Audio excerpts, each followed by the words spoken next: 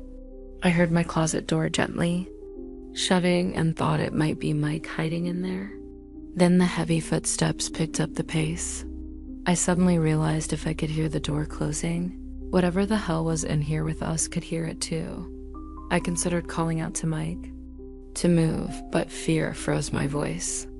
The heavy footsteps were in the room now. Despite my efforts to try and see what stalked us, I could not make anything out. I sat there, silent and immobile, holding my breath and waiting. After several long moments, I thought we might be safe. Then I heard the door to the closet break and shatter. Then Mike screamed, a haunting and nightmare-inducing shriek. Something had found him. The cry of terror was suddenly silenced. I did not hear anything violent, just the scream and then utter silence. I had no idea what the hell had just happened. For a long while I sat there paralyzed with fear until finally the light came back on.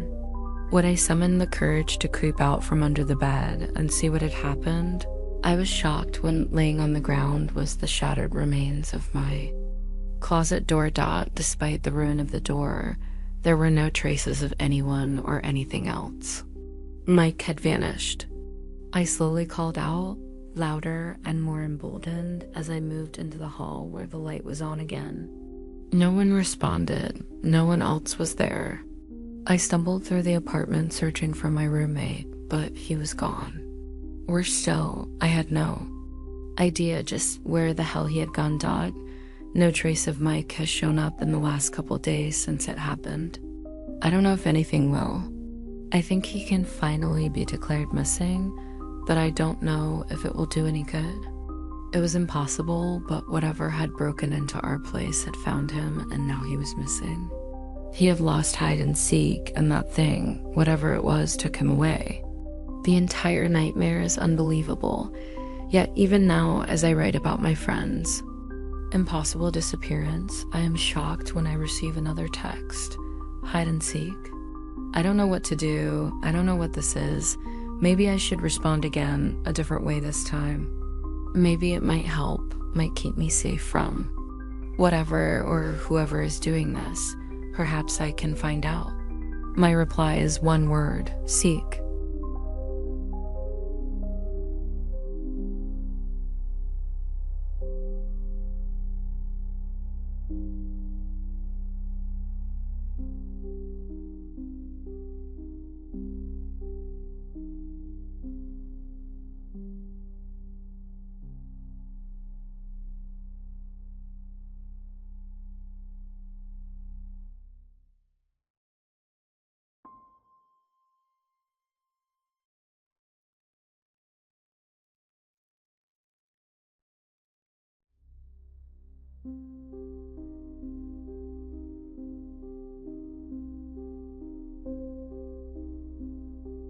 I'm a commuter on the NYC subway.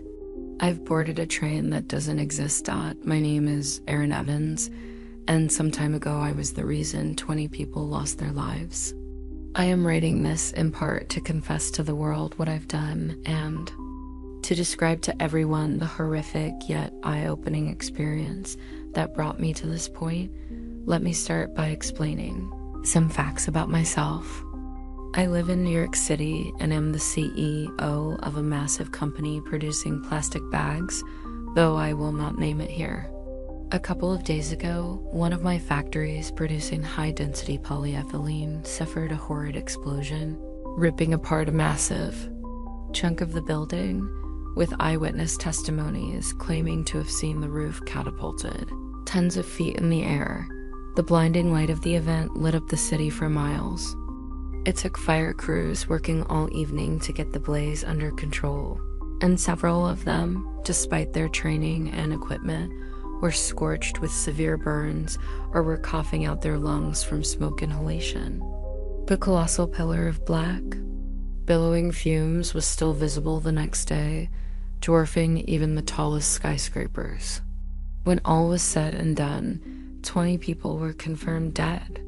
15 of them died from the initial blast, and 5 others died from causes such as lung damage, asphyxiation, or burns as they tried to escape the crumbling wreckage. But that wasn't the end of the drama. As luck would have it, atmospheric conditions of the day had prevented pollutants from escaping up into the atmosphere, instead spreading their dangerous, noxious gases around the city. We denied that there could have been any such toxins dispersed. At first a safe face, but we soon caved under further investigation brought upon by the fact that multiple people who were near the factory at the time reported smelling something bitter in the air, substantiated by the surviving workers complaining some days later about headaches and nausea. We eventually conceded that it was likely that the Inferno released ample amounts of hydrogen cyanide, and that was enough to scare the city into ordering people within a few miles of the factory to stay in their homes until the fallout could escape. Obviously, there were many questions that followed about how such a problem even came to be, but we had assured the public that we had investigated ourselves and found nothing wrong. It was eventually deemed a tragic accident caused by faulty wiring, the usual suspect. That was thanks to a fantastic PR team working diligently day and night to warp the narrative into whatever I saw fit.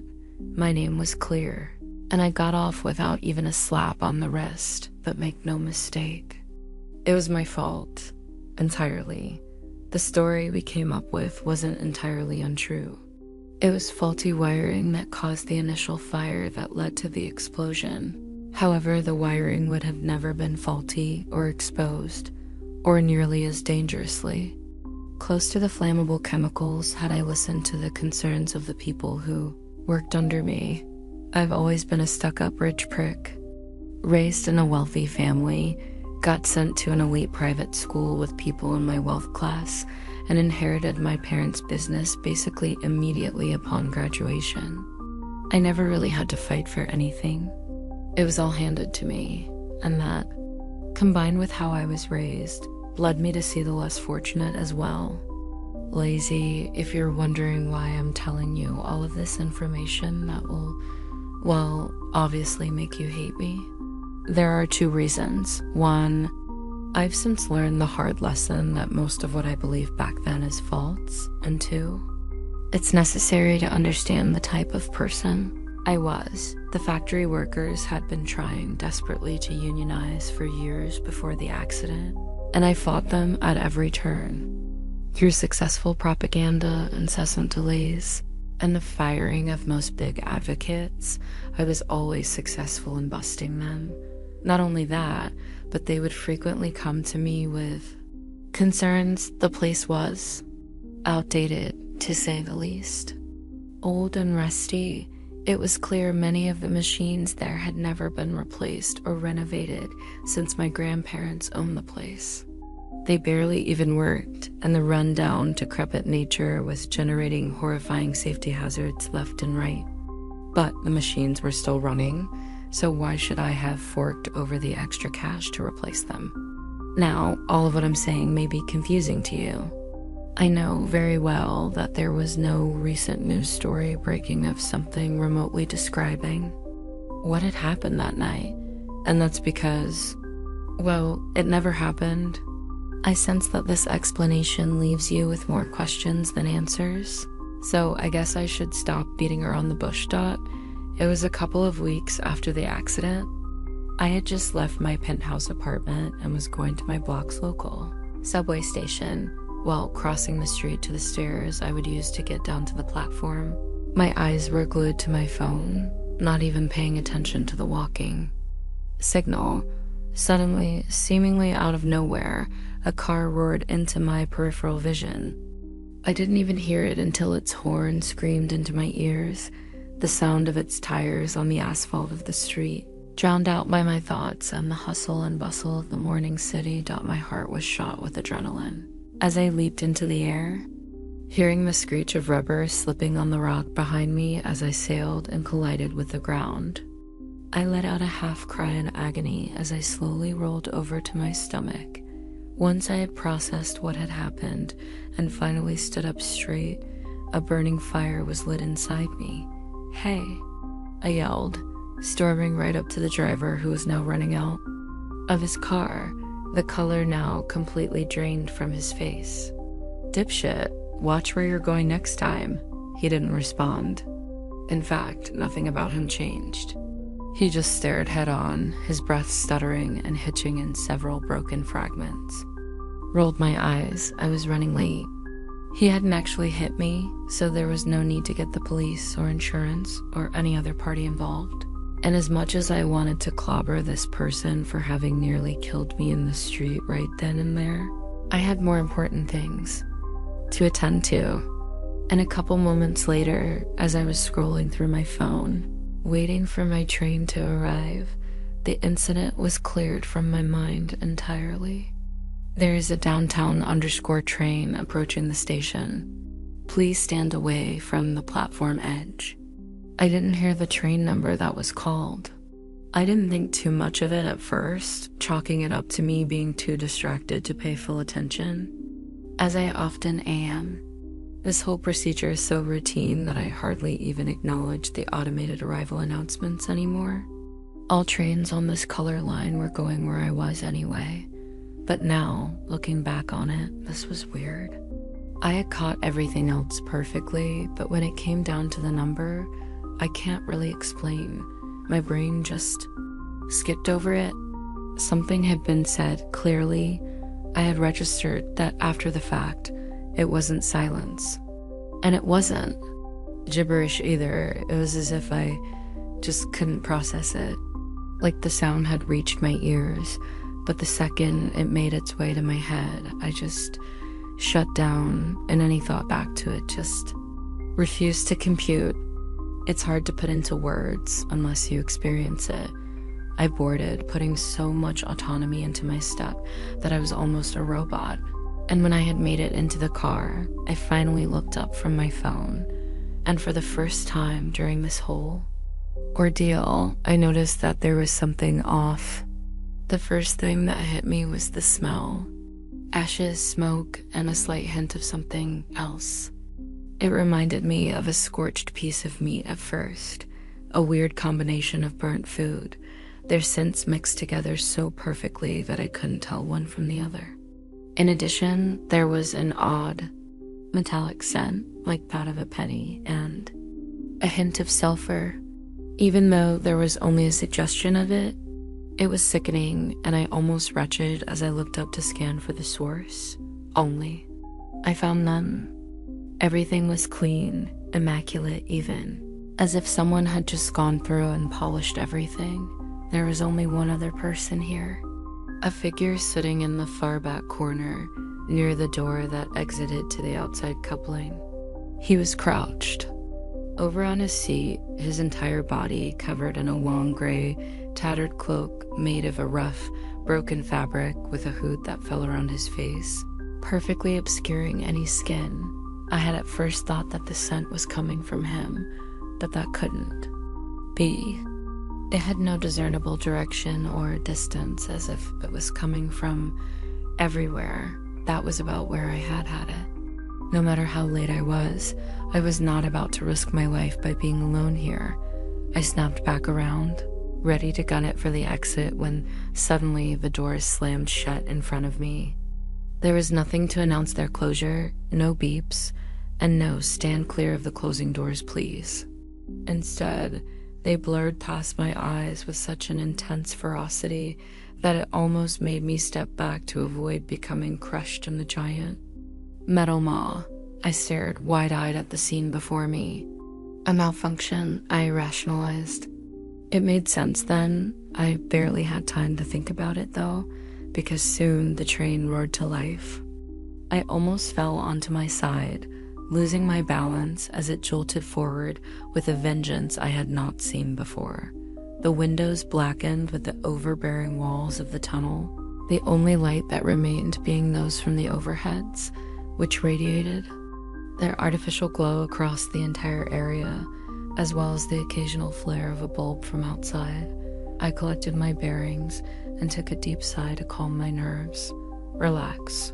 I told myself, I can get off at the next stop. With that in mind, I slowly wandered over to the nearest seat, keeping whoever that hooded man was in my sight the whole time. He had not moved since I first boarded. The violence of the train's acceleration held steady.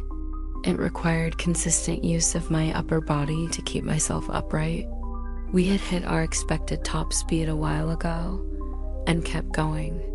The sound of singing wheels on track grew louder, the carriages thundering through the echo of the void we were plundering into dot. My stomach dropped as I frantically looked around the car in a panic. The figure was still staring at the ground as if nothing out of the ordinary was happening, but for me, it unnerved me to no end. Subways weren't supposed to go this fast. I began honestly believing that I might have been on a runaway train and that nothing would stop us. We were just going to keep plowing through the darkness until we eventually crashed. And that feeling, that idea of suddenly being confronted with my own mortality, trapped in a situation I had no possibility of controlling, sent the worst chills up my spine that I had ever encountered. I looked out the window, the flashes from outside having morphed into a single vibrating straight line as motion blurred the individual fixtures together. And I just sat there. It was all I could do, listening to the thundering of the steel cars drowning out everything else as they rummaged through my eardrums, just waiting for the inevitable. But then we hit the brakes, hard. All at once, I was immediately tossed from one side to the other. A violent shrill screech erupted from below as the wheels ground to a halt. Breathed a sigh of relief and closed my eyes as I tilted my head towards the ceiling. We would come to a stop soon, and then I would finally be able to get off this thing.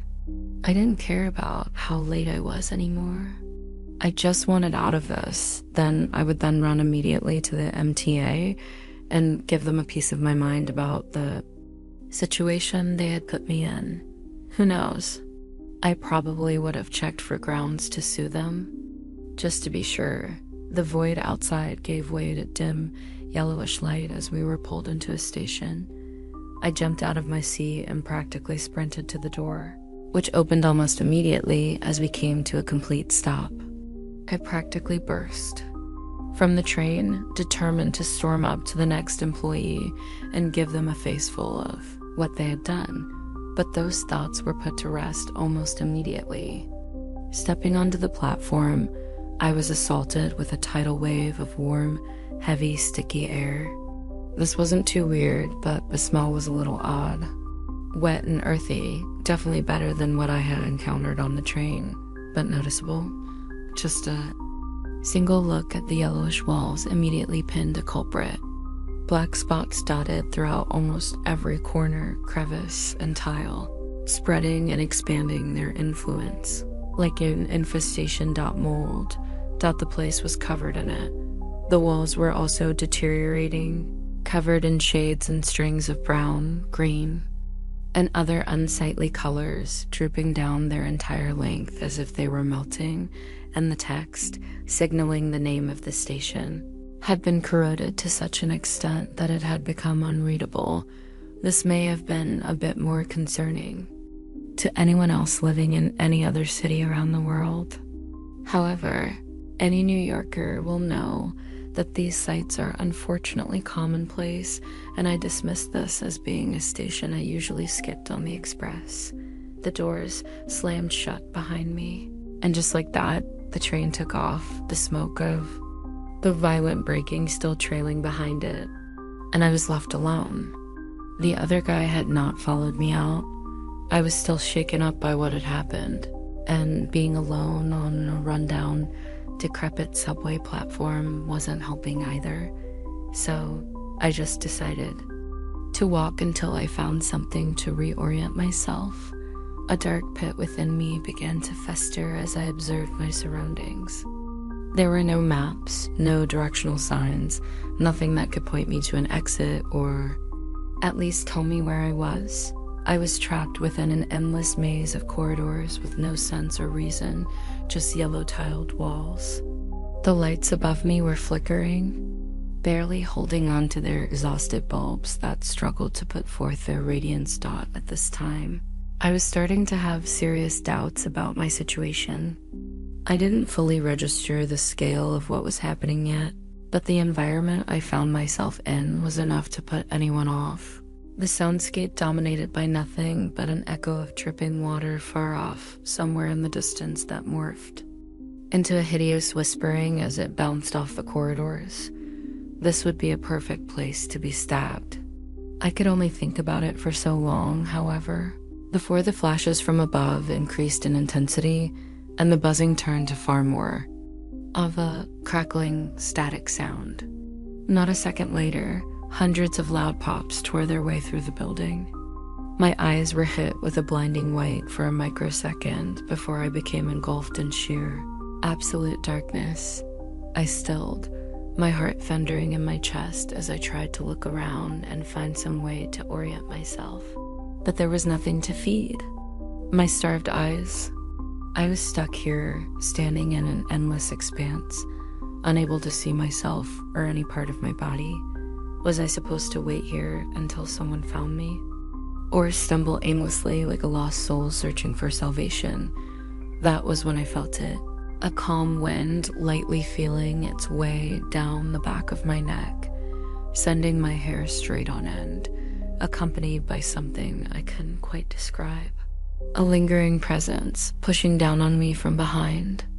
The breeze moved slightly to the left, leaving my neck entirely. The sound I heard was barely discernible. A slight crackling started from behind me and slowly reached toward my ear, almost like the pop of bubble wrap, but a lot more. Unnatural. Fleshy, I wanted to run, but I was locked in place, and I resorted to shaking uncontrollably. My breaths came out ragged and hitched, trying to keep in tears. Then there was the groaning. Guttural, labored, broken to pieces, charred, as if trying to make a noise, but all that came out was a remnant of what once was. It filled my ears, working through the tubes like a parasite, joining in with the cool air, caressing my hair slightly. As it drifted across my skin, and with that, I finally snapped out of it. I busted into a full sprint, not even caring where I was going. I just needed to get away.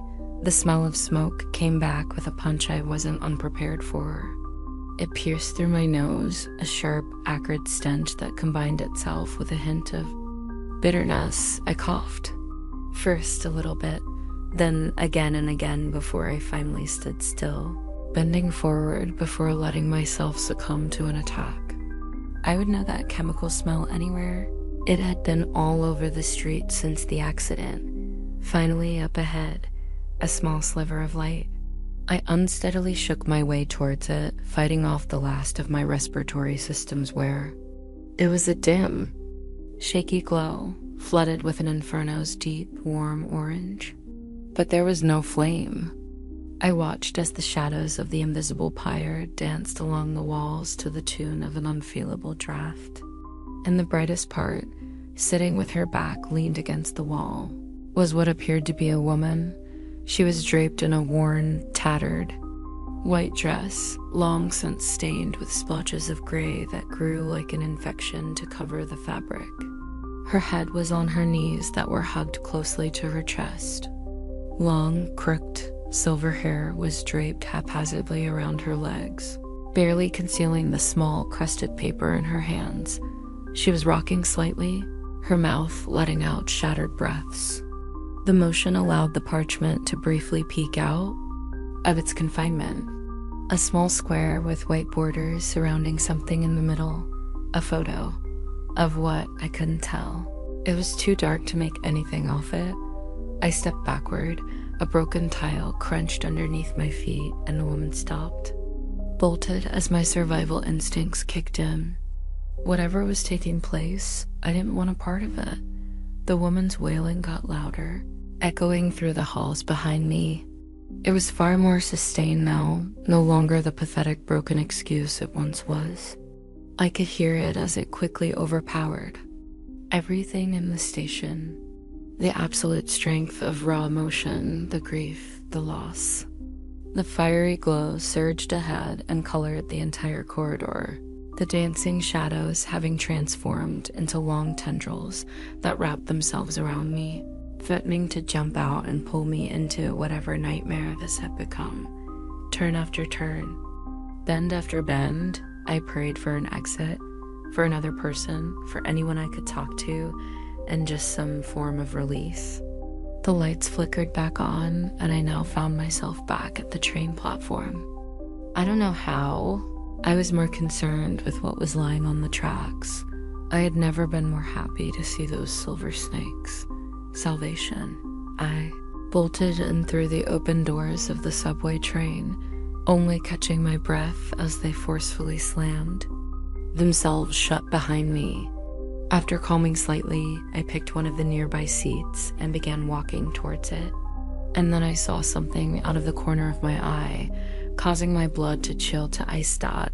Sitting at the far end of the car was the cloaked old man, the same one I had seen on my first ride, with all the same posture.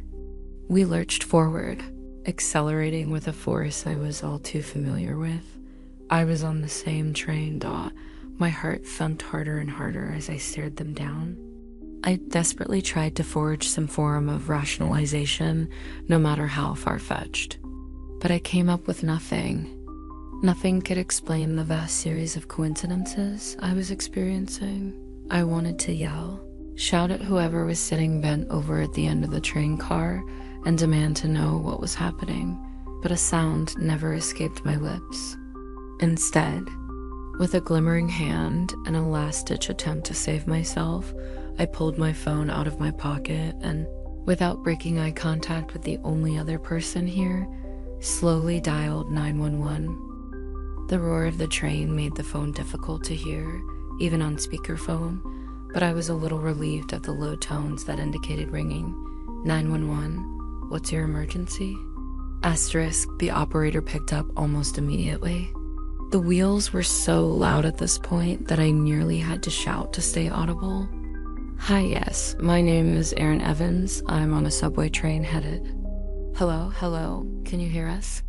A third voice joined in, and I stopped. Please, we need help. I can hear you. The operator said, what's going on? We're at the static factory in Lower Manhattan. Please, the person on the phone began coughing violently, and I could hear what seemed to be the sound of people yelling in the background, some with words, others just screaming in pain. We need help. There's been a massive explosion. Where? The power's out and a whole section of the building's caved in. I'm trapped. Another series of violent coughing as a blanket of static came through the call. Sir, the firefighters are on their way. Just to stay on the line for me, okay? Please. The voice was weak now, barely able to cut through the extreme hacking. The fire's getting closer. Oh God. Whoever was on the phone erupted into tortured shrieks as growling flames overtook the line. I was unable to move or form a coherent response. His wails broke, morphing into a series of hoarse, rough moans, a deep guttural sound as the blaze ruptured his vocal cords. Sir, are you still there? She was met with a series of 3 low-pitched beeps. Suddenly, I felt a burning, blistering pain drill its way through my right hand, radiating across my palm and extending to my fingers faster than I could react. I dropped my phone in shock and howled in agony as I clutched my right hand with my left. The phone smashed into the floor, and I stared as white smoke poured from its destroyed screen. I looked up. The figure was still sitting there in the corner, having not moved. And now I had more reason than ever not to engage. The strange occurrences could no longer be explained away. This was when I truly came to terms with the fact that this was something greater than me. And the best I could do was try not to provoke whatever was causing this any further. Was that audio real? I didn't even know the person on the phone. Looking at it from a distance, they're just all statistics to you, numbers to write down on a clipboard for insurance or legal cases. I had never been so up close and personal with the victims before, never heard their voices.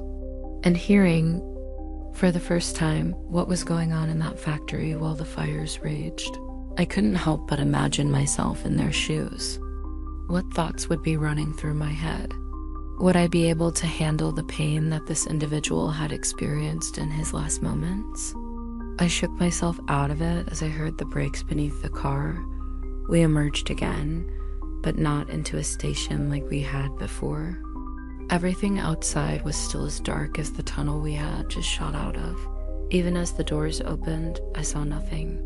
Just the elevated tracks we were positioned on. I backed up slowly, for obvious reasons, not wanting to be anywhere near the edge. But it appeared I didn't have a choice in the matter because, just as I reached my seat, a loud explosion tore up the space behind me. I was tossed forward as the train tilted vigorously on its side from the force, sending me sailing through the car and out the door. I spastically flailed my arms out in all directions in a panicked attempt to break my fall, and then I landed. And I swear I felt the bones of my forearms snap and ram themselves up through my elbow as my hands impacted the metal floor. I threw up from the shock of the pain as I rolled continuously, the world becoming a massive blur to me. Once I came to a stop, I lay on my back, staring at the tall, rust-colored ceiling, trying to catch my breath. My arms, as well as the rest of my body, were still throbbing. I dared to slowly turn my head over to my limbs as I desperately tried to hold in more bile from working its way up from my stomach, but they seemed fine. They didn't even look broken. That couldn't be. I swore I heard those bones shatter. I felt that forearm ram itself out of my skin, but I saw none of that. In fact, I could move both arms just fine. They still hurt like hell, but even that was beginning to wear off now. I stood up weakly, still dazed at what had just occurred and how I just seemed to be. Okay, after a horrid fall like that, and that's when I heard the roar of a wall of flames erupting from behind me with renewed strength. My head snapped back at the furor that had been unleashed. Sheets of track, jagged and crooked, twisting and shooting off in different directions like a shattered corpse, came tumbling down from the above supports. The inferno formed a murmuration as it ripped side to side, front to back, as if carried by some invisible draft. It shot forward towards me, the blistering heat submerging my face as it enveloped what was left of the thick, rusted railing. The blaze began to swirl, shooting up towards the ceiling and capturing the decayed infrastructure in its violent grasp. The smell of smoke attacked my nostrils as I was blasted from my side with a burning wind so intense that I had to make a serious effort to keep from falling, and then, with one final whoosh, it disappeared from the ground up, leaving nothing behind. A new eerie silence crept over me as I was left alone in the overwhelming darkness, broken only by the occasional groans of what sounded like some unseen heavy metal settling or colliding with something off in the distance, echoing throughout the entire hall. I didn't dare myself to move. I crossed my arms close to my chest and looked around, but I could not see anything now. I knew I wasn't going to make any progress simply standing here until I starved, and so I made the only choice I could have. I picked a direction and started walking, choosing to just continue forward, listening to the low howls of what appeared to be wind as it blew through the empty factory. A couple minutes passed, and then I heard something. It was far in the distance, barely audible at first, a few rhythmic taps that sounded above the ambience. I stopped, and so did it. However, when I kept moving, it resumed, melting with the sound of my feet. I stopped and listened again. I initially thought it was just the drip of water, but no. It wasn't that. Water doesn't just stop and resume on a dime. It doesn't sound this unnatural. I must have spun around multiple times, trying to pinpoint what I had heard while trying to make sure not to lose my orientation. It didn't make itself audible again, however. Not until I prepared to begin walking again. That's when I heard it, louder than ever. It was a distinct, rapid slapping sound, as if something soft, smooth, and wet were impacting the metal floor beneath it quickly, over and over again. The sound of bare footsteps racing towards me. I leaped into action, sprinting with all my might, my lungs crying out in agony, but I ignored them. Those feet were gaining on me, belonging to a body I could not and did not want to see. In the distance, a bright white light emerged that scorched my unadjusted eyes. I had to dart my head toward the floor to stop it from tearing through my retinas. A loud snap resounded ahead of me, and I watched as the glow became blocked by sheets of jagged metal supports and insulation that burned with a crackling fire, raining down from the ceiling. I stopped and held my ears shut as they let loose a high-pitched shriek upon scraping into the floor. When I looked up, I saw my path forward entirely walled off with burning rubble and ruin. It circled me, providing no way out, all except for one small hole directly in front. It was nowhere near big enough to walk through. From where I stood, I debated if I could even crawl my way to the other side. There was no choice but to try. However, whatever was following me, seemingly now aware of my predicament, had picked up its pace. I practically dove into the hole. The exposed spikes and pieces of rusty metal tearing into my skin as I weaved into the enclosure. I forced my way through despite the pain. The material around me closed in far too tight for me to crawl, causing me to extend my arms out ahead of me and scooch forward, using exposed pieces of the ceiling, which were now jutting out of the floor, as leverage to push off of with my feet. It felt like the entire place climbed about 10 degrees in the span of a couple seconds. I could feel my face going red as sweat poured out of every pore in my body, my clothes sticking to my skin as they were wrenched in between the walls, squeezing me down from all sides. My lungs were crushed, forced into a deep compression that they would never expand from.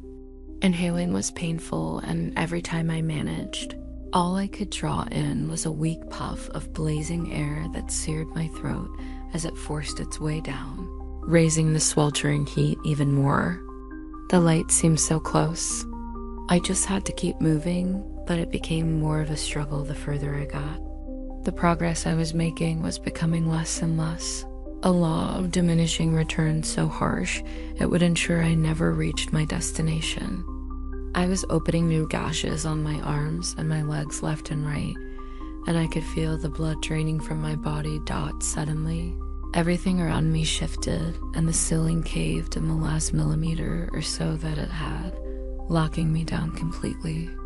I began to panic as I desperately attempted to inch forward. I put all my weight into my feet and pushed off, trying to drag myself with my hands, but no matter how much strength or force I put into the movements, I was stuck. I became more spastic, desperate. I was losing breath with each inhale I tried. "Please," I heard a faint whisper coming from somewhere behind me. It was pained and desperate, as if using its last breath to beg for help. The fire's getting closer. Oh God, I jumped, crashing my head into the ceiling, my vision growing blurry as I felt the crimson begin to flow down my face. Something had brushed my leg. It came again, this time slowly sliding down the limb's length. Its texture was rough, flaking, the failing sheet of skin that I could feel even through the fabric of my pants. A finger, multiple of them. I yelped as the hand clamped down on my lower calf. I shook my limbs fiercely, trying to get it off me, trying to break free, but it held on unrelentingly. "Please, we need help." The debris shifted again, and I heard the distinct sound of bone cracking as it let go. A shriek of suffering filled the tunnel as I finally broke free, pulling myself desperately, making progress inch by inch until finally, the light fully enveloped me and I fell forward, colliding with the ground and tumbling only a few moments. Later, I got up on my hands and knees, breathing heavily on the very familiar dark rubber flooring. I stopped, slowly turning toward the seats that lined the walls as the roar of wheels speeding down the metal track filled my ears. I stood up immediately, rubbing different areas of my body, checking myself for injuries. There was nothing, as always. The hooded figure sat at the far end of the car. However, this time, his head, while still obscured by his cloak, was slightly tilted towards me as if he was watching me with a peculiar interest, and I just couldn't hold it back anymore. A surge of anger bubbled up from deep below, and I yelled, "Lache," I demanded. "The hell do you want from me?" Tears began streaming from my eyes. I knew that provoking this person probably wouldn't end well for me, but at this point, I had come to terms with the fact that I was never getting out of this situation anyway, and if nothing else, I at least wanted answers. What was happening? Why me? The cloaked figure didn't respond at first, but soon I saw his chest begin to heave up and down. It was convulsive, jerky, snapping between the two positions incessantly. It grew in intensity as the head began to drift up and down. Finally, I heard what appeared to be small breaths escaping his lips. They immediately cut to sharp inhales before I heard the tone of his vocals. Deep, parched, dry, cracking laughter. It started gently at first before intensifying and harmonizing.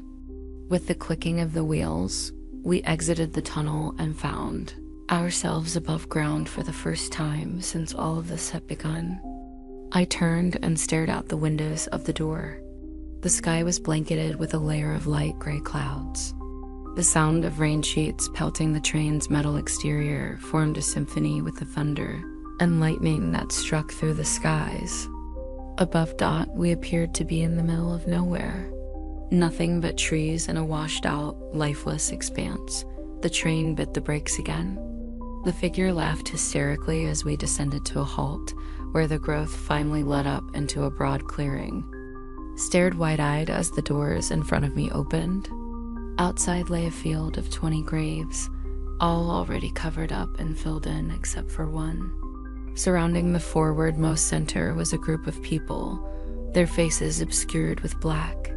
They each held a candle with a flame that appeared purely white, and the washed-out color grading, seemingly unaffected by the rain dropping from the skies above.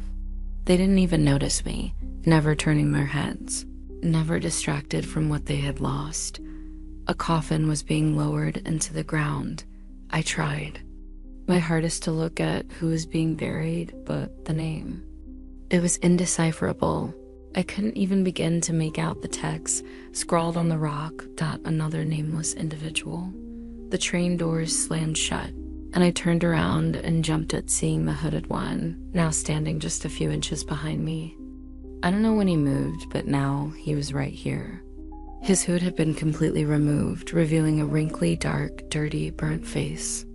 Loose strands of silver hair wavered off the top of his head in threads, barely holding on for dear life, and his smile. Oh God, his smile. Bleeding, cracked lips with yellow teeth, a curve that stretched all the way to the bottom of his eyes. Eyes that contained nothing but pure, unfiltered blackness. He tilted his head to the side, and I heard the popping of muscle and the cracking of old flesh as he did so. Then he slowly moved one shaky hand upwards, pointing at something behind me. I turned around and I saw what he wanted me to see. Above my head was a list of stops. I scanned through each one by one, and recognized them immediately.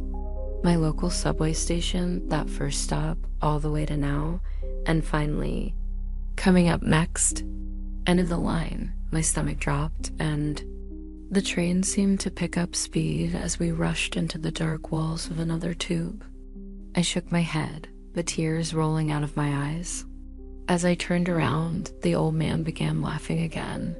He was beyond hysterical, and I could only watch, desperation contorting my face as he began to shake violently. Streams of blood draining from his eyes. This was all my fault. I could see that now. It had been abundantly evident this entire time, but now, at the very end, I finally saw it for myself, and so I did the only thing I could do. I got on my knees, crying and begging. I apologized profusely for everything I had caused and done, and surprisingly, I meant it. I wrung my hands together, closed my eyes, and begged for forgiveness. I didn't expect to be heard, but I wanted him to know that I regretted everything, that I knew I deserved what was coming, and to make it clear that I would be better if I had the chance to do it all over again. And then, out of nowhere, we came to a violent stop. The jolt knocked me over onto the floor. I was forced to open my eyes as I extended my hands forward to catch myself. I looked around. Shaking, the old man was gone, and the car was full. People were everywhere, lounging on seats, distracted by their phones, or standing around holding the handrails, going about their daily business as if nothing had happened. A lot of them were staring at me, looks of confusion imprinted into their faces as if I was some sort of alien. I stood up, unsure of my surroundings, and practically leaped out of my skin when the doors opened behind me. I turned around and was greeted by a crowded platform as people from inside the train impatiently squeezed past me to get out. It was a stop I knew very well, my home station. I timidly stepped out onto the yellow line and observed what looked to be typical rush hour traffic. My hand found my pocket, and I felt something rectangular. My phone. I immediately pulled it out, revealing the pristine, undamaged touchscreen. I turned it on, and the display came to life. I nearly gasped when I discovered what was written on the top. Sunday, May 11th, 8:03. 3 days before the explosion, I brought my hand to my mouth and began to laugh. I don't know why. I don't see how, but somehow, I had been given precisely what I asked for. I bolted out of the station and made a series of phone calls as soon as I reached my apartment. I ordered the factory to be closed temporarily and to put all employees on paid leave. At the same time, we brought in investigative and maintenance crews to go through the entire facility, update the equipment, and bring it up to safety standards. I must have spent millions and millions, but I didn't care anymore. It needed to be done. The factory is still closed, and I don't know how long it will be until it reopens. It depends entirely on how long everything takes. It's a big job. A lot of stuff that was left to rot for years is finally getting replaced. I'm losing money each day as I need to continue to pay my workers, but it doesn't bother me. I have the funds to do it, and preventing the disaster that happened before is far more critical. I had a conversation with the union leader the other day. He was surprised by my sudden change of heart. I can't be the person I once was. Not anymore. The maintenance workers found the loose electrical wiring that had sparked and set off the chemicals today. The press described it as a close call that was narrowly avoided. I'm being hailed as a hero now, but we all know that's not true. We all know what it took for me to change. The memory of it, of what I did, still lingers in my head at night. It haunts me when I go to bed, and that's the point. I will need that eternal reminder to keep me on straight and narrow, and show me what could happen if I ever turn on my promise. Speaking of which, I wanted to say one more thing before I part ways with you. I can see it now.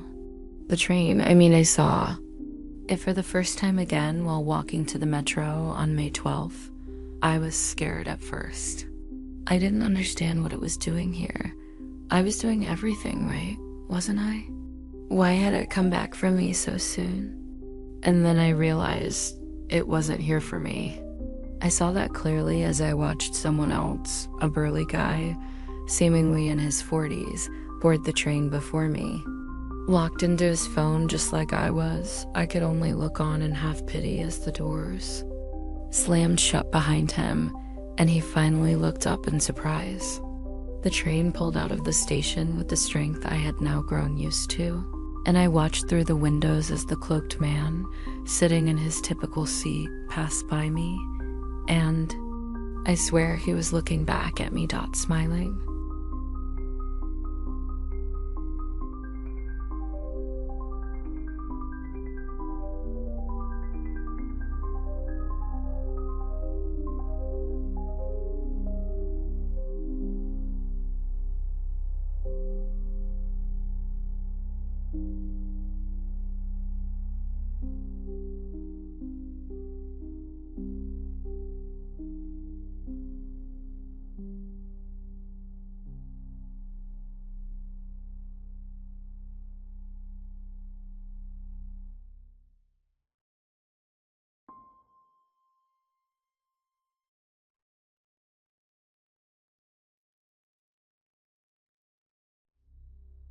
People often describe music as their escape. I feel it is the one constant in this world that will never stop spinning. Some artists can make me feel that every note and every chord has been stitched to my soul, that it was written specifically for me to hear and me alone, to remind me that I'm not lost in all the noise. I have always felt this way. Whether it was the warmth of a vinyl record crackling throughout my childhood, or the way a melody could pull me back from the edge, when it seems that no other thing could nonetheless in the same magnitude.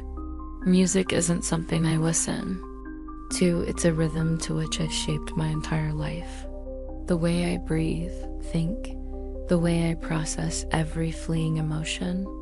Hell, I often catch myself coughing to the beat of what I'm hearing without even trying to. The world outside could be literally falling apart, but with the right melody, I could find myself in a quiet and peaceful place.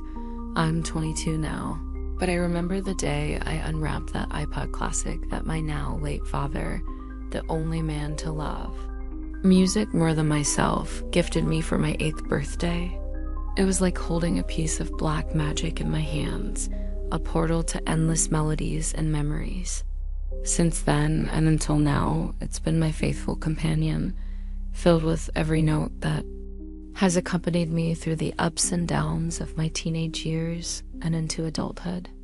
Most people at my age would probably think it's time for an upgrade, right? Well, I broke down and bought a vinyl record player. I'm not talking about one of those dresser trophies for $80 at Walmart.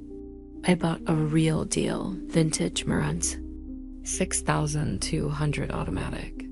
A real gem that oozes character and craftsmanship. The seller was clearly a dedicated collector, his passion evident in the way he spoke of it. This player had been cared for as lovingly as my father maintained his old Trek. Every inch of it pristine, as if it had just rolled off the assembly line yesterday. When he finally played a record for me, the sound was nothing short of breathtaking. Rich and warm, like each note was alive, wrapping around me in a comforting, warm embrace. Not shortly after, I shoved the $700 he was asking for into his face and ran off with my new toy. Tucked away in my attic was a dusty box filled with my dad's cherished vinyl collection I had to listen to. While I admired his eclectic taste, after a couple of weeks, those 12 records no longer hit that spot. They felt like best friends who had somehow overstayed their welcome. Desperate for something new, I remembered the older record shop, an absolute gem known for its diverse selection just down the road from my house. Payday hit, and I needed to hear something new to reignite my passion for music or inspire me in some other way. I needed to feel again. The walk there was normal, sun hanging high. The sound of children laughing and playing drifted from nearby yards, blending with the distant hum of traffic. Each step felt like a small ritual, building anticipation. I almost couldn't contain my excitement to get there. I caught view of the store. Its peeling paint and inviting window display felt like a portal to where music reigned supreme. The moment I stepped inside, the world outside turned into the same distant traffic hum from the walk, replaced by a symphony of sound that welcomed. Me like the best friend I previously felt had overwelcomed their stay. The dim lighting cast a warm glow, illuminating shelves lined with records that seemed to stretch infinitely toward the ceiling. Each vinyl was a treasure, encased in color. That evoked nostalgia and curiosity. The air was heavy, with a scent of aged paper mixed with wood polish. It felt I'd stepped into a forgotten time where the digital age had yet to penetrate the sanctity of music. A soft crackle of a turntable spun in the background, with the Rolling Stones' Gimme Shelter slightly overpowering the crackle. Everything felt intimate, inviting, and slightly surreal at the same time. The wooden floorboards cracking as I stepped over them, adding to the sense of history that had already enveloped me by then. Vintage posters adorned the walls, showcasing legendary artists from eras long past. It felt as though Marvin Gaye's eyes followed me as I moved, but honestly, there were so many emotions running through me. I wouldn't doubt some euphoric effect took hold. A plush, worn-out couch sat in one corner, inviting visitors to sink in and lose themselves in the sounds of yesteryear. In the farthest corner, a small table held a collection of curiosities. Old cassette tapes, some aged musical instruments, and a few faded photographs of musicians caught mid-performance, their expressions frozen in passionate bliss. A velvet curtain hung loosely at the back, hinting at a hidden space behind it, but it was the tall shelf just before it that caught my eye. Asterisk, asterisk. Each record on the shelf was carefully organized, yet I still felt a sense of chaos within their order. I analyzed the bottom of the shelf for a couple of minutes, not really seeing anything interesting. I set my hand on the bookshelf to get a closer look at the top row while supporting myself. My middle finger brushed on something sitting a couple inches back from the edge of the shelf. It was another record. The background was just a bunch of colors, abstractly smooshed together. No artist, label, tracklist, or familiar insignia could help me even bring an idea to what the record held. The sleeve was smooth in some areas, yet tough in others. The perimeter of the record was surrounded by some markings on the front eye. Couldn't quite make out, with distorted music notes slapped across the cover. When I turned it over, the back cover had the same smooshed colors, but there was a circle with a line drawn through it in the top left corner I've never seen this before. The record within itself seemed like a riddle with no answer. It felt wrong to look at it, but I chalked it up to inside knowledge on the artist I just wasn't aware of. However, none of those things factored into the first thing I noticed, nor the thing I couldn't get my mind off, even after I left the shop. The sleeve was really light. I don't mean light for a vinyl record, I mean it felt virtually weightless, like a feather. The draft of the store moved the sleeve back and forth slowly in my hands, like it was breathing. It felt like I'd shatter it if I'd handled or turned it the wrong way. My first reaction was to see if there was even a record in there, and sure as shit, it was sitting pretty in her packaging. I caught a glimpse at my watch and realized I had already been there an hour and a half at this point, just looking. Realizing it was time to go home, and not wanting to leave empty-handed, I just settled for what was in my hand. I walked up to the store clerk's register and put the record in front of him on the table. He looked at it for a minute, made some odd faces, flipped it over, more odd faces, then switched over to flipping through his booklet before finally informing me, "Yeah, we don't even have record of this thing. Is this something you've been looking for?" I shook my head shyly, afraid this was some gimmick to call me out for being uncultured. Nope. I just spotted it before heading out, and I liked the way it looks. After failing to recognize the record like myself, he sat on his computer. I'd assume researching. He was hunched over into the box monitor for probably 8 or so minutes before he breathed in real heavy, seemingly giving reassurance towards himself or the thought that had just come to him, before finally deciding, considering, "It's dead inventory, there's no use for it here. and you seem to be the only one to care about the thing. I'll give it up for a whopping $5 since I don't even recognize the thing. Gave him the scrunched up $10 bill in my pocket to keep my paycheck money nice. Told him to keep the change and got out of there before he could finish his spiel. Only to stop in my tracks that it wasn't a person or a thing that stopped me. It was the city. Its distant hum turned into a loud static within a second. The beaming sun didn't really help the overwhelming feeling. I only stood around for a couple seconds though. In my nervous fidgeting, I noticed the record's difference in texture. I tossed it a few inches from my hand a couple times, thinking about its weight or lack of. It was like moving my hand up and down as if there were nothing even in it. I stood there messing with it, flipping it around in my hand, noticing how the sunlight bounced off its grungy finish. After a minute, I realized I was playing with it like a child. It was calming. You just gotta get home, and that's it. Either way, what could possibly happen in 3 miles? I told myself at least 1,000 times. Ironically enough, followed with the thought of 1,000 different things that could possibly happen in 3 miles. But once I started walking, it was okay. I got home fine. I don't think I even checked my surroundings much, except when something beautiful caught my eye. Out of curiosity more than caution, I stood by the kitchen counter staring at the door for at least an eternity, trying to convince myself that was okay, and so was I. But I couldn't. My eyes drifted to the hallway, back to the door, and back to the hallway over and over, and every time it seemed the shadows got deeper than they had been before my eyes left them. Once I got the courage to start walking, every creak of the floor beneath my feet sounded like it had an amplifier behind it at max gain.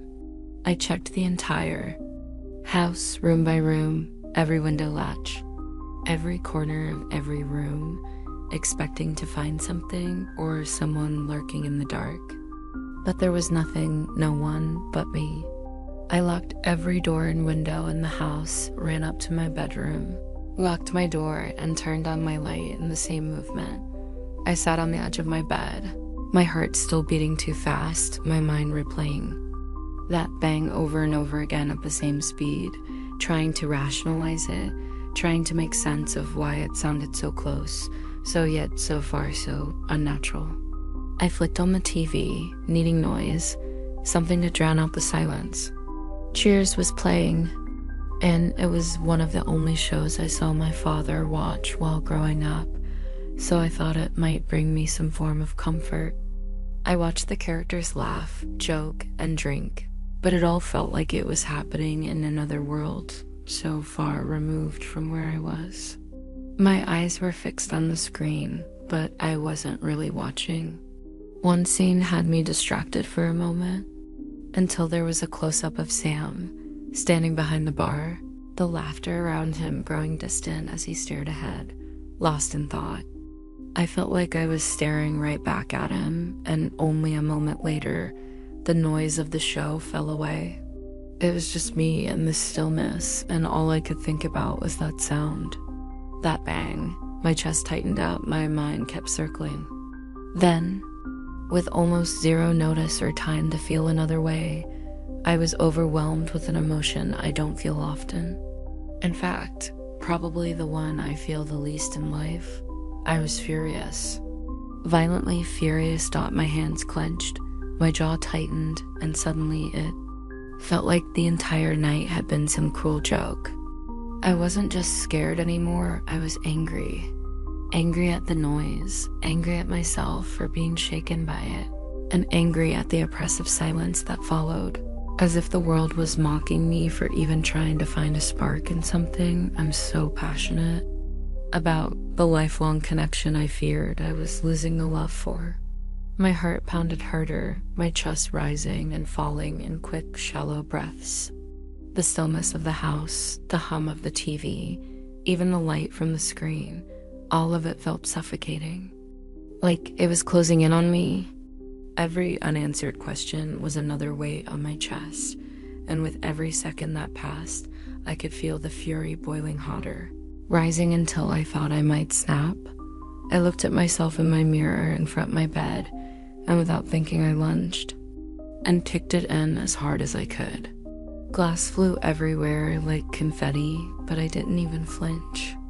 I looked around on the floor for biggest shard that came from my tantrum, picked up the one I felt satisfied with the grip of, and watched the sharper edge glinting in the bedroom light. I couldn't help myself. I pressed it into my forearm, just enough to draw blood, a crimson line appearing like a scarlet ribbon unfurling against my skin. It stung, but the pain released everything. It felt good. It distracted me from the emotional turmoil that I felt was going to consume me. I went back to my arm again, and I went deeper, each cut an attempt to drown out the echoes of the all, the noises and the lack of that it was cold, really cold. They brought me back to reality. I saw the blood all over my arm, the pooling on the carpet, the continuous dripping on the wall in front of me, choked on a gasp, and ran for the bathroom. Down the hall and slammed the door, the sound bellowing like the noise that was haunting me. I fumbled for the nearest towel and wrapped it around my arm, and then held my arm like I just betrayed it. I've never had such an intense wave of shame hit me before. Once the blood stopped spreading around the towel, I yanked the towel away. To diagnose, the sight made my stomach implode. My forearm was a gruesome tapestry of red, each cut gaping like a mouth, silently screaming for attention. The flesh around the wounds was swollen and bruised, a deep maroon encircling the jagged lines that crisscrossed my skin. Dark, congealed blood clung to the edges, glistening under the harsh bathroom light like a macabre. I swore in ways I had no clue I could, filled the sink with warm water, and grabbed a bottle of ISO from the cabinet. My hands were shaking more than they were in front of the front door as I poured the alcohol over the wounds, wincing as it stung like fire against the raw meat. The cuts throbbed and pulsed, almost alive. I reached for a fresh roll of gauze, cleaned the cuts, wiping away the blood and grime, and wrapped them in the gauze like fragile gifts I had no right to keep. Meanwhile, the entire time I could hear the Cheers theme from behind the bathroom door, not in a creepy way, but it still felt like a form of mockery. Once I finished bandaging, I laid on the cool bathroom tiles, staring at the ceiling with the light on. The bang still echoed in my mind, a haunting reminder that wouldn't let go. The familiar space I had known as home felt alien and distorted, a shadow of its former self. I must have laid there for an hour, lost in thought, staring blankly, listening intently, waiting for a reassurance that never came. As the minutes stretched on, the weight of those unanswered questions hung over me, heavy and unyielding. Now I've never self-harmed. I've never felt the urge to, and I've never been formally diagnosed with any mental disorder, despite my tendency to be more anxious and hyper-aware than most. In the grand scheme of things, the idea of self-harm never even existed in the labyrinthine file cabinet of my mind. I experience sadness and frustration like anyone else, but I am the antithesis of violence or cruelty. Confrontation sends chills down my spine. Yet in that moment, when I felt the glass pierce my skin, there was an intoxicating clarity that accompanied it, an odd sense of release, a twisted satisfaction that flooded through me. The recovery was terrible, and I was left grappling with the reality of what I had done. Blood stained the carpet, drowning the broken mirror's glass, removing its shimmer. A stark reminder of my momentary lapse, and as I stared at the mess I had created, the heaviness of my actions began to sink in. I feared the physical recovery as much as the emotional dread that had driven me to that point. I'm not sure if this scared me more or today's events, once I came to as much as one could in this scenario, and I couldn't see anything leaking. From my clearly terrible put-together bandaging job, my bed and blanket sounded really nice. I stumbled down the hallway to sit on the edge of my bed, throwing myself back onto the bed and throwing my blanket over my top half with my bandaged arm raised. I stared at the ceiling with the light still on for a while. The sound of the bang still echoed in my mind, and I couldn't stop thinking about it. How it felt like it had torn through more than just the air, like it had ripped something apart in me, leaving the space I knew as home feeling foreign, distorted. I must have laid there for hours, staring, listening, waiting. Although these thoughts were nowhere near as intense as before. The minutes stretched, and eventually exhaustion crept in, weighing down my limbs. But I couldn't turn off the light. I couldn't shake the feeling that something, somewhere, was still wrong. Even sleep, when it finally came, was restless. I woke up every couple of hours, jolting up, straining to listen for that sound again. But the house remained still, uncomfortably still. When morning came, it was a quiet, pale light creeping through the blinds, casting long shadows on the floor. The alarm didn't wake me. I was already half awake, hovering in that space between sleep and reality. I swung my legs off the bed, wincing as my feet touched the cold floor. The dull throb in my arm reminded me of the night before. I peeled off the bandage, stiff and crusted with dried blood, the edges cracking as I pulled. The skin beneath was a chaotic mess of angry red lines, jagged and swollen. It wasn't just the sight that made my stomach churn, it was the raw, open flesh. The blood that clung to my skin like it was too stubborn to let go. I still managed to force myself to look away and stand. Walking out of the bedroom was a task. My creaking floorboards didn't ease me at all. The house wasn't suffocating me in silence like it had been the night before, but the normal quiet wasn't comforting either. Although, that didn't stop my heart from pounding with what felt like the heaviest steps ever. I had to force myself into taking steps. I was scared and nothing had even happened yet. I still kept on, just slowly, breathing, trying to keep at the same volume as everything around me. The hallway walls seemed narrow around me.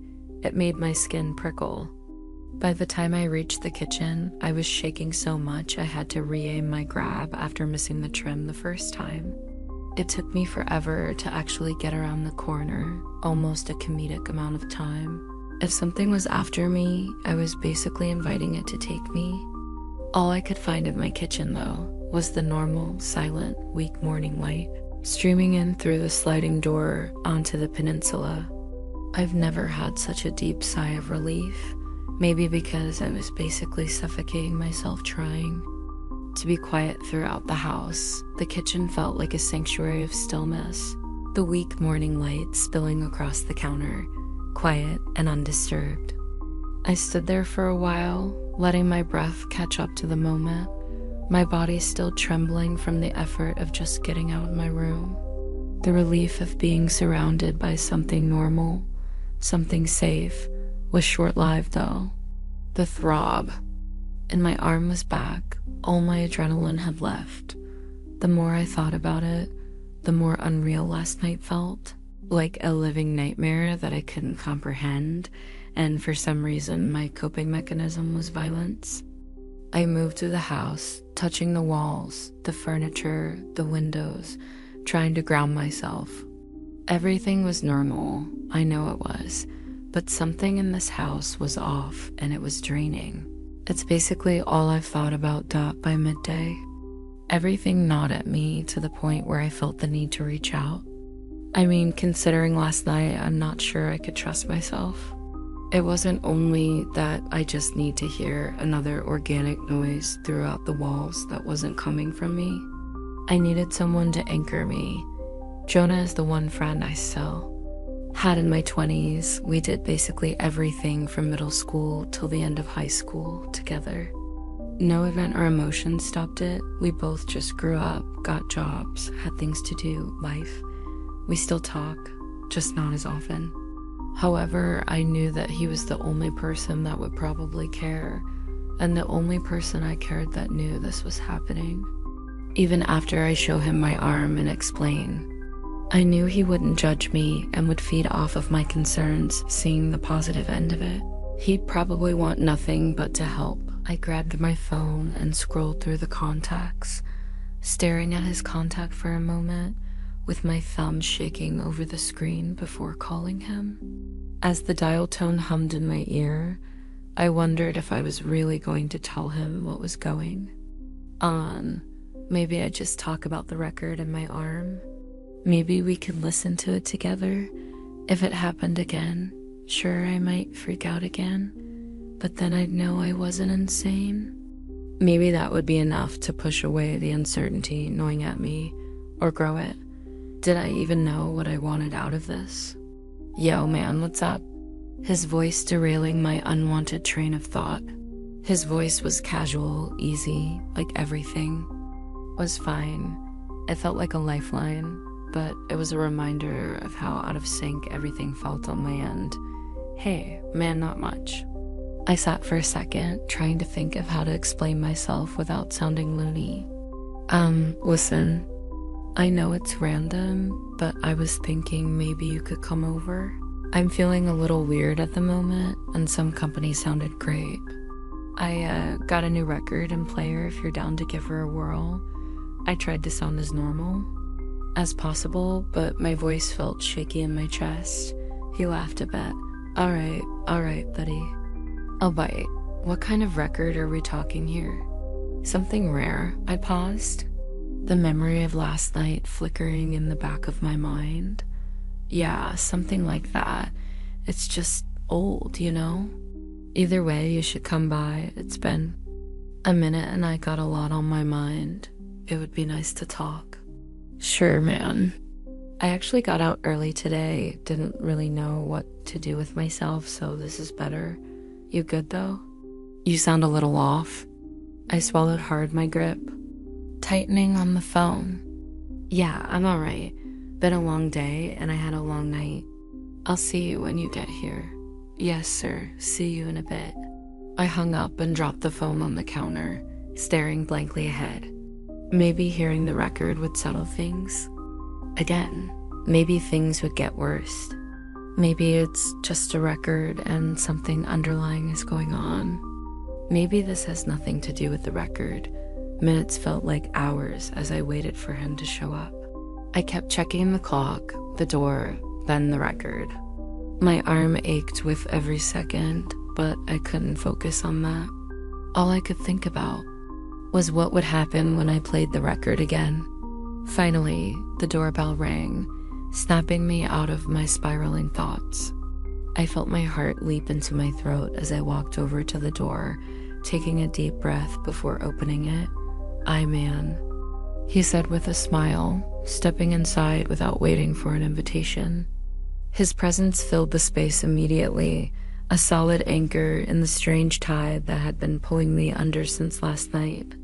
He glanced around, then back at me. "You look like hell."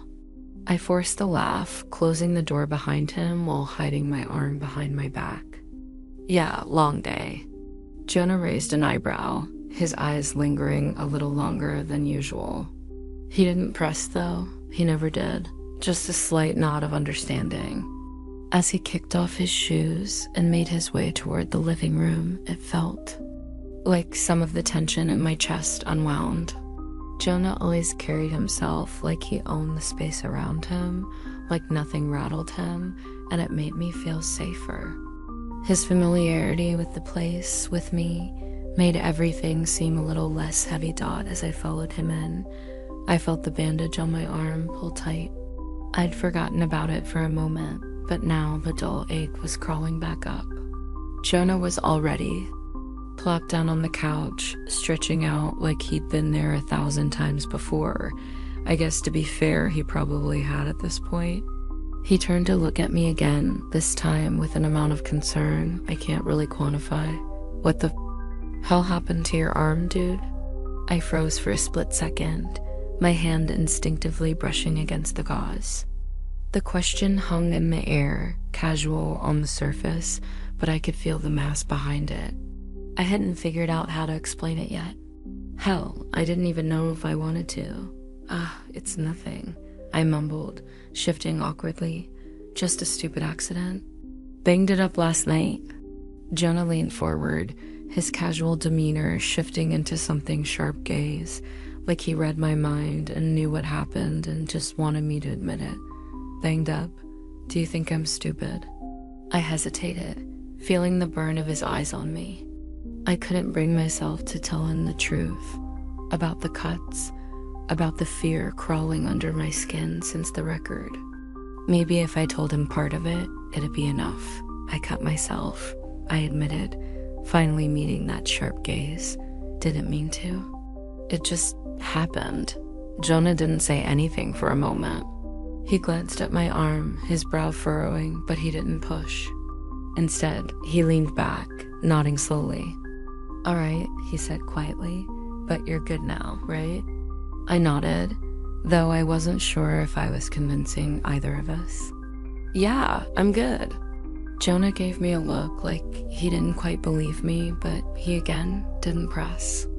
The silence between us stretched, thick with everything I wasn't saying, until I finally cleared my throat. I needed to shake this off, steer things somewhere else. Anywhere else. Anyway, I said, trying to sound more casual than I felt.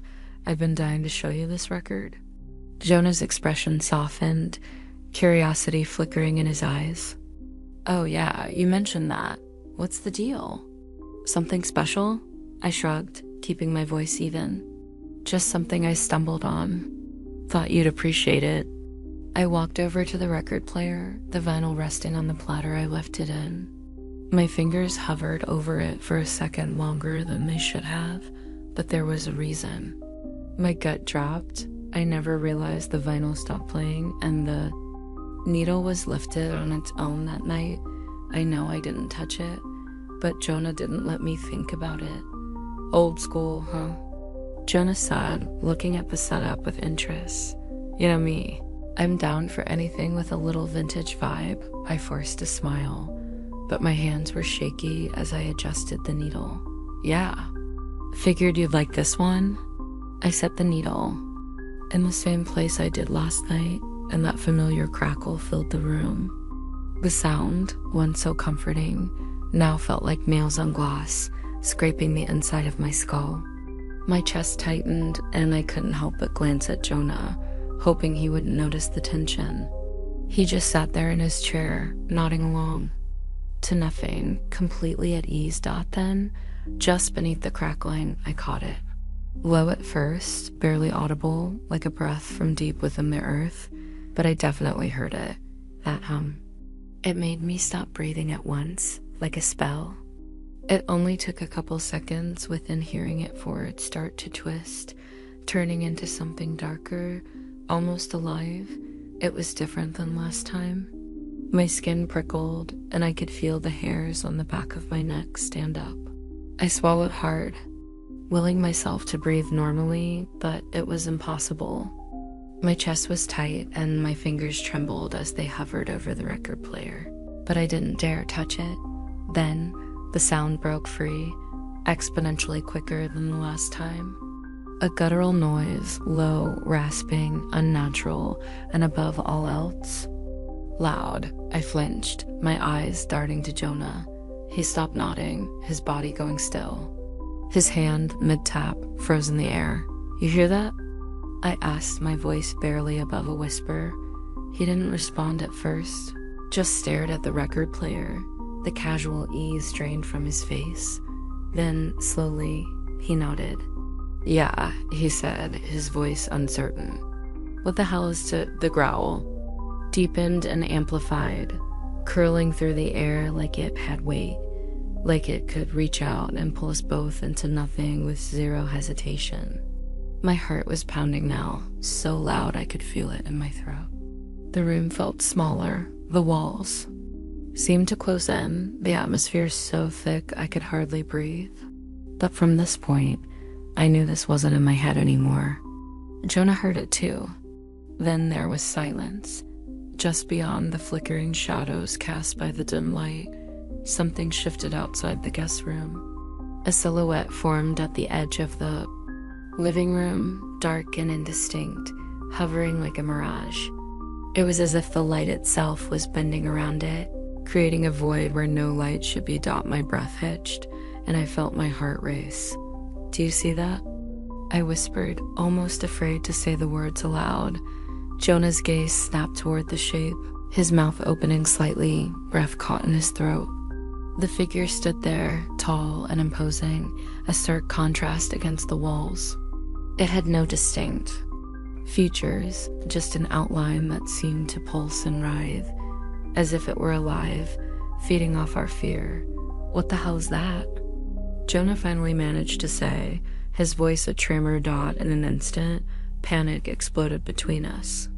We turned on our heels, adrenaline surging as we bolted for the kitchen. But before we could even reach the hallway, the silhouette re-emerged at the far end of the kitchen. It loomed there, just as shadowy, but this time it seemed to shift in a way that made it unmistakably aware of us. Its presence a palpable weight in the air. We skidded to a halt, my heart pounding in my chest as I stared at the figure, breathless. At first glance, it looked like a mere shadow cast by the dim light, but as I squinted, details began to materialize in the darkness. The edges were jagged, almost like fingers reaching out, grasping for something just beyond their reach. A faint glimmer, a flash of what might have been a hollow eye socket, drew me in. It felt like it was studying us, as if it could see every fear and doubt reflected in our expressions. I could almost feel its cold gaze piercing through me, chilling my blood. Before we could analyze further, it coldly reminded us of the least of its potential. It spoke. It only took the one word it spoke. I couldn't get the sound to exit once it had broken through. The way it drew the word out, the way it whispered, but I could feel its frequency reverberate all throughout my head. The way it layered like the same person talking to me at 10 different times in different speeds and tones. It was melodic, but there was wrongness in its pitch. It made it hard to focus or feel comfortable in any way. I almost mistook it for something beautiful. I almost mistook it for music. Alaric. The C at the end snapped through the air, sharp and final, as if it cut me in half where I stood. The name lingered in the space around me, coiling me, though before I could process it, it moved.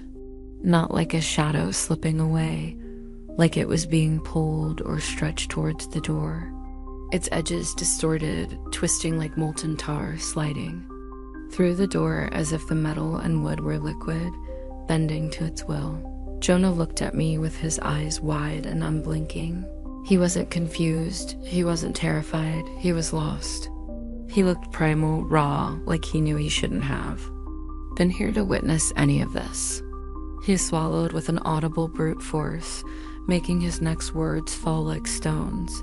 "Did it just say your fucking name?"